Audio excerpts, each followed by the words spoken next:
में school fees को लेकर कभी अभिभावक आंदोलन पर उतर आते हैं तो कभी निजी स्कूल संचालकों का प्रदर्शन शुरू हो जाता है। स्कूल में बढ़ी हुई स्कूल फीस के खिलाफ अभिभावकों ने मोर्चा खोल दिया है कि तुमने फी पे नहीं की है तो इसलिए तुम्हें पेपर नहीं देने दिया जाएगा और बच्चों को वॉशरूम में जाने नहीं दिया, पानी पीने जाने नहीं दिया। बच्चों का भविष्य ऐसे शिक्षकों के हाथों में है जिनको अपना नाम भी ठीक से लिखना नहीं आता। सरकारी स्कूल में टीचर्स में ज्ञान की कमी साफ दिखाई दे रही है। बिहार के राज्यपाल कौन? बिहार के राज्यपाल कौन? बिहार के उप मुख्यमंत्री याद है।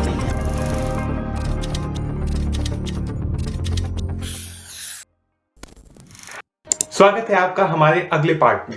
अब बात करते हैं उन व्यक्तियों के बारे में जो हमें काबिल बनाते हैं कि हम अपने जीवन में कुछ कर सके।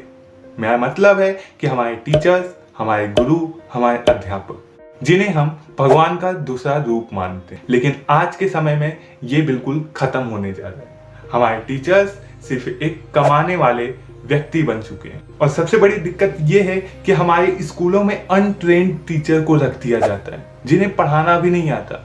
प्राइवेट स्कूलों में अनट्रेन्ड टीचर को कम पेमेंट पे रख लिया जाता है जिससे कि स्कूल मैनेजमेंट को फायदा हो, और सरकारी स्कूलों में आराम से घूस देके खुद अशिक्षित टीचर्स स्टूडेंट को पढ़ाते हैं। इसका सबसे बड़ा सॉल्यूशन है कि हमारे मौजूदा सरकार को हर महीने स्कूलों में निरीक्षण कराना चाहिए जिससे पता चलेगा कि हालात कितने खराब हैं। और एक रिपोर्ट के मुताबिक हमारे देश में 11 लाख के लगभग अनट्रेन्ड टीचर स्कूलों में पढ़ा रहे हैं। अगर टीचर को ट्रेन कर दिया जाए सिर्फ 6 महीने के किसी ऑनलाइन या फिर ऑफलाइन कोर्सेज से, जिससे कि हमारे टीचर अच्छे से ट्रेंड होके स्टूडेंट को पढ़ाना जान जाए।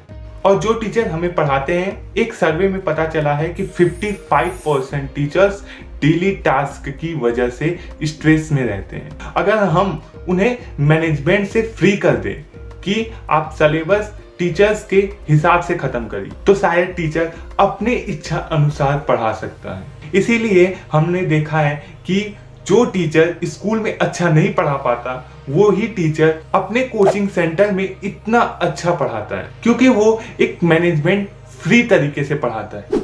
अब बात कर लेते हैं स्कूल इंफ्रास्ट्रक्चर के बारे में। एक ऐसी जगह जहां पे देश के भविष्य बनाए जाते हैं जिसे हम शिक्षा का मंदिर कहते हैं, लेकिन ये शिक्षा का मंदिर अब एक कमाने का जरिया बन चुका है जहां पे महंगी फीस, महंगी यूनिफॉर्म, महंगी बुक्स को बेचा जाता है। हम प्राइवेट स्कूलों में देखते हैं जहां पे आम तौर पर 30 से 40 बच्चे एक क्लास में पढ़ सकते हैं, लेकिन ऐसा नहीं है। वहां पे 100 बच्चों को एक साथ में ही पढ़ाया जाता है क्योंकि मैनेजमेंट को पढ़ाई से मतलब नहीं। जितने ज्यादा बच्चे होंगे मैनेजमेंट के पास उतनी ज्यादा फीस आएगी। आज के समय में इंडियन पेरेंट्स को प्राइवेट स्कूल में पढ़ाने के लिए सालाना 32,000 रुपए कम से कम खर्च करने पड़ते हैं, और ये ज्यादा से ज्यादा कितने हो सकते हैं इसका आइडिया मैं आपको नहीं बता सकता। और प्राइवेट स्कूलों में इतनी ज्यादा फीस लेने का सिर्फ ये कारण है कि हमारे सरकारी स्कूल ठीक हालत में नहीं है। और अगर सरकार सरकारी गवर्नमेंट स्कूल्स को अच्छी सुविधा देने लगे, अच्छी फैसिलिटी प्रोवाइड कराने लगे, जिससे कि स्कूल की पढ़ाई सस्ती हो सकती है। अब बात कर लेते हैं स्कूल फीस के बारे में। हाँ, स्कूलों में एक ट्यूशन फीस होती है जो बच्चों को पढ़ाने के लिए दिया जाता है, लेकिन जब उसके साथ अलग अलग चार्जेस लगने चालू हो जाते हैं जैसे कि library fees, computer charge fees और भी ऐसी कई फीसेस होती हैं, और ऐसे चार्जेस ऐड होते होते वो फीस लाखों में पहुंच जाती है। तो हमारी मौजूदा सरकार को ये चीजें कंट्रोल करनी चाहिए ताकि हमारे देश के बच्चों को अच्छी शिक्षा मिल सके बिना उनके आर्थिक स्थिति पे असर डाले। अब बात कर लेते हैं प्राइवेट स्कूल में किताबों का बिजनेस कैसे होता है। आमतौर पर हम जानते हैं कि NCERT book all India level पे होती है, लेकिन एनसीईआरटी बुक का दाम बहुत कम होता है, और ये दिक्कत हमारे स्टूडेंट्स के लिए नहीं है, ये दिक्कत है हमारे स्कूल मैनेजमेंट्स के लिए। इसीलिए वो मुनाफा कमाने के लिए प्राइवेट पब्लिकेशन की बुक को बेचना चालू कर देते हैं, जिससे कि प्राइवेट पब्लिकेशन को भी प्रॉफिट होता है और वो प्रॉफिट स्कूल मैनेजमेंट को भी जाता है। और हालत यहाँ तक खराब है कि हर साल उस बुक के कंटेंट को बदल दिया जाता है, जिससे कि बच्चा पिछली बुक से न पढ़ पाए, उसे हर साल नई किताब खरीदनी पड़े। तो सरकार को ये एक रूल लागू कर देना चाहिए कि हर प्राइवेट या फिर गवर्नमेंट स्कूल्स में सिर्फ और सिर्फ एनसीईआरटी किताबें चलेंगी, उसके अलावा कुछ भी नहीं चलेगा। और ये एक स्ट्रिक्ट रूल होना चाहिए स्कूल्स के लिए। और अब बात कर लेते हैं स्कूल के दूसरे बिजनेस के बारे में, स्कूल की यूनिफॉर्म। यहाँ पर बोला जाता है कि हम स्कूलों में एक जैसी यूनिफॉर्म इसलिए लाते हैं क्योंकि कोई एक दूसरे से भेदभाव ना करे, लेकिन एक स्टडी के हिसाब से बताया गया है कि स्कूल यूनिफॉर्म से स्टूडेंट के बिहेवियर पे कोई असर नहीं पड़ता है।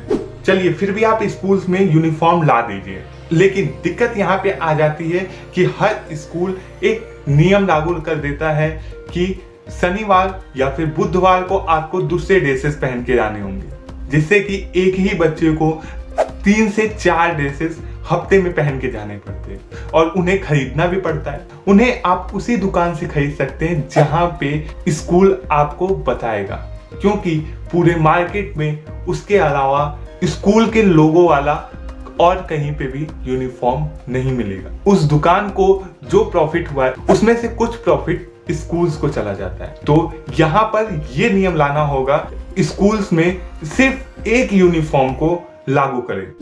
अब बात कर लेते हैं एक सबसे खास चीज के बारे में, दिव्यांग छात्रों के बारे में। यूनेस्को के एक रिपोर्ट के मुताबिक 75% हमारे दिव्यांग स्टूडेंट्स जो हैं वो स्कूलों में नहीं पढ़ पाते, क्योंकि हमारे कुछ स्कूलों को छोड़ के और भी बाकी स्कूलों में ऐसे बच्चों को पढ़ाने के लिए कोई भी फैसिलिटी प्रोवाइड नहीं की जाती है। इसीलिए गवर्नमेंट को इस पे एक स्ट्रिक्ट रूल बनाना चाहिए कि वो ऐसे टीचर्स को ट्रेंड करे जो दिव्यांग छात्रों को पढ़ा सके, और स्कूल्स में साथ में उनके लिए अलग अलग फैसिलिटी को प्रोवाइड करे, जिससे कि वो 75 फिजिकल चैलेंज्ड स्टूडेंट भी अपने भविष्य को बना सके। तो मिलते हैं हम लोग अपने नेक्स्ट पार्ट में।